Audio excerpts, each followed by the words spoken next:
नमस्कार friends, myself Naveen Kumar Nirmal, future ready life adviser. आपको future के लिए तैयार करना। इस बार मैं फिर पार्ट 7 में कुछ क्वेश्चन सेलेक्ट करके लाया हूं। लेकिन एक चीज़ ध्यान रखिएगा, हो सकता है कुछ क्वेश्चन आपको लगेगा मिलता जुलता है, लेकिन फिर भी मैं लाया हूं इसलिए कि यहाँ पर कॉन्सेप्ट आपका क्लियर हो जाना चाहिए। क्योंकि क्वेश्चन घुमा फिरा के मोटा मोटी उतना ही रहते हैं, लेकिन वो क्वेश्चन को ट्विस्ट किया जाता है। तो यहाँ भी आपको कुछ ट्विस्ट क्वेश्चन मिलेंगे। तो आपको ट्विस्ट क्वेश्चन है तो कॉन्सेप्ट को समझना है, ताकि एग्जाम में अगर क्वेश्चन को ट्विस्ट भी कर दिया जाए तो आपको सही आंसर कॉमन सेंस में तुरंत आ जाना चाहिए। तो मैं इस बार सिर्फ कोशिश करूंगा, आपको क्वेश्चन को समझाने की कोशिश करूंगा। तो लीजिए, पार्ट 7 का पहला क्वेश्चन ये है, in insurance terms the risk of suffering a disability is best described as what type of risk. अब मैं क्वेश्चन को सिर्फ समझाने की कोशिश यहां कर रहा हूं। इंश्योरेंस के टर्म में, मतलब इंश्योरेंस बीमा के संदर्भ में, the risk of suffering a disability is best describe as what type of risk, यानी किस प्रकार का रिस्क इंश्योरेंस के संदर्भ में काम करता है। किस प्रकार का रिस्क होता है जो रिस्क को ट्रांसफर करते हैं इंश्योरेंस कंपनी को। तो आप ध्यान रखिएगा, जैसे कोई व्यक्ति गुजर गया या किसी का एक्सीडेंट हो गया, डिसेबल हो गया, तो वो तो क्षति पूरी नहीं हो सकती, आदमी तो चला गया। तो कौन सी क्षति होती है, किस टाइप का रिस्क जो है जो हम ट्रांसफर करते हैं इंश्योरेंस कंपनी को। तो यही क्वेश्चन पूछ रहा है कि किस टाइप का रिस्क इंश्योरेंस में है। तो इसका जो है कि इंश्योरेंस कंपनी में हमेशा फाइनेंशियल रिस्क ही कवर किया जाता है, यानी उसके द्वारा जो आर्थिक छवि हुई है, फाइनेंशियल, उस व्यक्ति के नहीं रहने पर या डिसेबल होने पर, तो जो आर्थिक नुकसान होता है उसको हम लोग ट्रांसफर करते हैं। क्योंकि आदमी को तो बदला नहीं जा सकता, आदमी का सब्स्टिट्यूट नहीं हो सकता, तो पैसे की जो क्षति होती है उसी का कंपनसेट होता है। तो यहां पर which type of risk, what type of risk question घुमा के पूछ सकता है, तो वो होगा फाइनेंशियल रिस्क, आर्थिक जोखिम। ध्यान रखिएगा, इंश्योरेंस में आर्थिक फाइनेंशियल रिस्क ही जो है उसको इंश्योरेंस कंपनी को हम ट्रांसफर करते हैं। तो मैं इस बार सिर्फ क्वेश्चन को समझाने का कोशिश करूंगा। अगला क्वेश्चन है, When does cooling off period begin in an insurance policy? अब देखिए कि इसको जब मैं समझाऊंगा तो आपको लगेगा कि ये क्वेश्चन मैंने पहले भी बताया है हिंदी वाले में। ये पूछ रहा है when does cooling off period, cooling off period मतलब वो वही हुआ free look period. Free look period हमने हिंदी वाले में समझाया है, फ्री लुक पीरियड। तो यहां क्या पूछ रहा है, cooling off period begin in an insurance policy. Cooling off period यानी free look period insurance policy में कब शुरू होता है। तो ये फ्री लुक पीरियड या कूलिंग पीरियड उसको बोलते हैं कि जब कोई कस्टमर के घर पर बॉन्ड पेपर पहुंचता है और वो बॉन्ड पेपर को पढ़ने के बाद उनको लगता है कि इसका टर्म एंड कंडीशन मेरे लिए सूटेबल नहीं है, या मुझे जो एजेंट ने समझाया है इसमें कुछ और बात लिखी हुई है, या मैं इस पॉलिसी से सहमत नहीं हूं, तो उसके पास एक ऑप्शन होता है कि वो पॉलिसी को वापस रिटर्न कर दे इंश्योरेंस कंपनी को। और उसके लिए कुछ समय दिया जाता है जिसको कि कूलिंग ऑफ पीरियड कहा जाता है या फ्री लुक पीरियड भी कहा जाता है। उसके लिए जिस दिन उनके घर पर बॉन्ड पेपर पहुंचता है और बॉन्ड पेपर पहुंचने के 15 दिनों के अंदर वो अगर डॉक्यूमेंट्स को इंश्योरेंस कंपनी को पहुंचा देते हैं तो उनका वो पॉलिसी जो है रद्द हो जाता है, उनको पैसा रिटर्न किया जाता है, कुछ समथिंग पैसा काट करके। तो ये कूलिंग पीरियड जो है कब शुरू होता है, 15 दिनों का, जब उनके घर पर बॉन्ड पेपर पहुंच जाता है। अब देखिए अगला क्वेश्चन, मैं यहां पर इस पार्ट 7 में सिर्फ क्वेश्चन को समझाने की कोशिश करूंगा, क्योंकि क्वेश्चन को ही ट्विस्ट किया जाता है और ऐसा ट्विस्ट कर दिया जाता है कि लोग एग्जाम में जाकर के पूरी तरह कंफ्यूज हो जाते हैं। और कई बार पूरे इंडिया से मेरे पास फोन आता रहता है कि सर वो क्वेश्चन नहीं था जो आपने बताया था। भाई वही रहता है, उसी को ट्विस्ट किया था। इसलिए इस बार मैं क्वेश्चन को ही समझाने का कोशिश कर रहा हूं।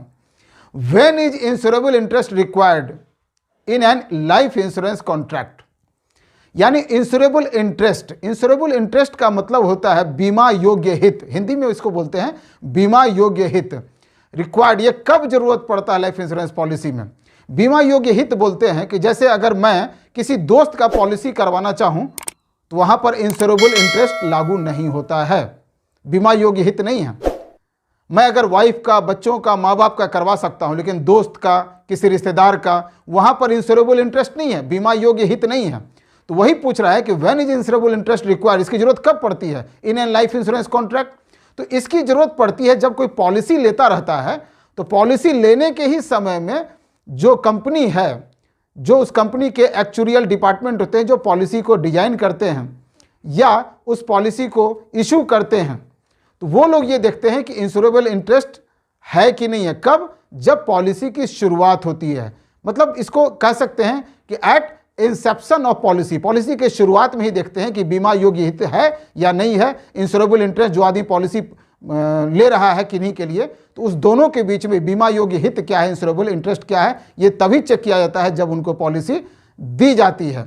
और वो पॉलिसी देते कौन है? इंश्योरेंस कंपनी पॉलिसी देती है।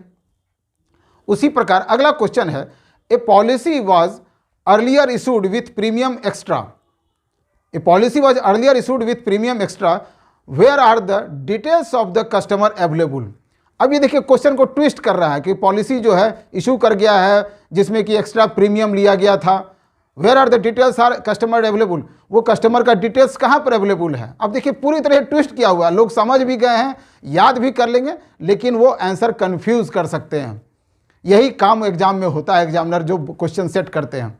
तो यहाँ पर कुछ भी डिटेल्स जो होता है ना, उस फॉर्म को बोलते हैं प्रपोजल फॉर्म। अब आपको कन्फ्यूजन दिया रहेगा, एप्लीकेशन फॉर्म, प्रपोजल फॉर्म, तो तरह तरह का ऑप्शन दे देगा। लेकिन याद रखिए कि इस तरह के डिटेल्स जो भी होते हैं इसको प्रपोजल फॉर्म बोला जाता है, जहां पर कि पॉलिसी को प्रपोजल फॉर्म भर करके जो भी डिटेल्स वगैरह है प्रपोजल फॉर्म में भर करके देना होता है, और वही प्रपोजल फॉर्म के द्वारा ही उसके आधार पर, उसके डिटेल्स के आधार पर पॉलिसी दी जाती है।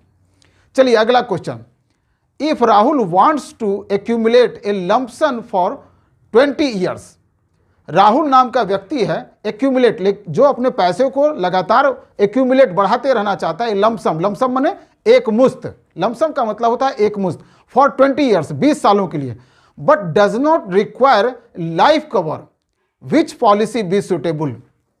लेकिन वो चाहता है कि उसका पैसा तो लगातार एक्यूमुलेट माने जुड़ता जाए, बढ़ता जाए, एक्यूमुलेट होता रहे, ए लमसम फॉर 20 ईयर्स, और वो एक मुश्त पैसा देना चाहता है। लमसम मतलब वो एक मुश्त पैसा देना चाहता है, वो हर साल प्रीमियम देना नहीं चाहता है। तो वहाँ यहाँ पूछा जा रहा है कि विच पॉलिसी विल बी सुटेबल। अच्छा, एक चीज़ और ये पूछ रहा है कि but he does not require life cover, वो लाइफ कवर नहीं चाहता है। तो देखिए अब आपको पॉलिसी के प्रोडक्ट को अगर समझ में आएगा तो कौन सी पॉलिसी है जिसमें लाइफ कवर ज़्यादा होता है, किस में पैसों का वैल्यू ज़्यादा मिलता है। तो यहाँ पर ये क्वेश्चन पूछ रहा है कि वो लाइफ कवर चाहता है, जो राहुल है वो लाइफ कवर नहीं चाहता है, but does not required life cover. वो लाइफ कवर से उसको मतलब नहीं, उसको मतलब है कि मेरा पैसा कितना बढ़ करके मिलेगा अगर लमसम वो इन्वेस्ट करता है। तो इंश्योरेंस में जो कैटेगरी होती है प्रोडक्ट्स की, उसमें एक कैटेगरी होती है pure endowment policy. Pure endowment policy जो है एक प्रकार का निवेश प्लान कहा सकता है, सेविंग प्लान कहा जा सकता है, जिसमें लाइफ कवरेज बहुत ही कम होता है। नहीं होता ऐसी बात नहीं है, क्योंकि इंश्योरेंस में कवरेज होगा ही होगा, लेकिन कवरेज बहुत ही कम होता है। मुख्य रूप से मेनली उनके पैसा जो है, उनका पैसा एक्यूमुलेट होता है, बढ़ता रहता है, और एक अच्छा खासा रकम जो है मैच्योरिटी के टाइम में उनको मिलता है। यानी इंश्योरेंस अब ऐसा प्रोडक्ट सिर्फ नहीं हुआ कि मरने के बाद ही मिलेगा, जीते जी भी मिलेगा और ज़्यादा पैसा मिलता है, लेकिन रिस्क कवरेज थोड़ा कम होता है। चलिए अगला question, Hari wants a consistent life cover till his 31st life birthday. तो हरी क्या चाहता है कि कंस्टेंट लाइफ कवर उसको मिलता रहे टिल हिज 31st बर्थडे, 31 साल का जो बर्थडे है तब तक, but he can not afford to pay high premium, वो ज़्यादा प्रीमियम एफोर्ड नहीं कर सकता है, लेकिन लाइफ कवर वो चाहता है। The best suitable products for him would be, अब इसके लिए वहां पर क्या था अगले पिछले क्वेश्चन में कि राहुल जो है चाहता है सिर्फ पैसा बढ़े, इंश्योरेंस नहीं चाहिए, कवरेज नहीं चाहिए। तो कवरेज तो रहता ही है लेकिन बहुत ही कम रहता है। यहां पर क्या है, ये सिर्फ कवरेज चाह रहा है, लाइफ कवर चाह रहा है, लेकिन उसके पास देने के लिए पैसा कम है। तो कौन सा प्लान यहां पर सूट करेगा? तो आपको पता होना चाहिए कि इंश्योरेंस में जो 6-7 तरह के प्रोडक्ट्स होते हैं, उसमें टर्म प्लान जो होता है जिसमें कि मैक्सिमम कवरेज ही होता है, इसका प्रीमियम भी काफ़ी कम होता है। अब यहाँ क्वेश्चन क्या है कि वो ज़्यादा पे नहीं कर सकता है, तो टर्म प्लान का प्रीमियम चूंकि कम होता है और कम पैसे में ही बहुत बड़ा रिस्क कवरेज, बहुत बड़ा सम एश्योर्ड उनको मिलता है।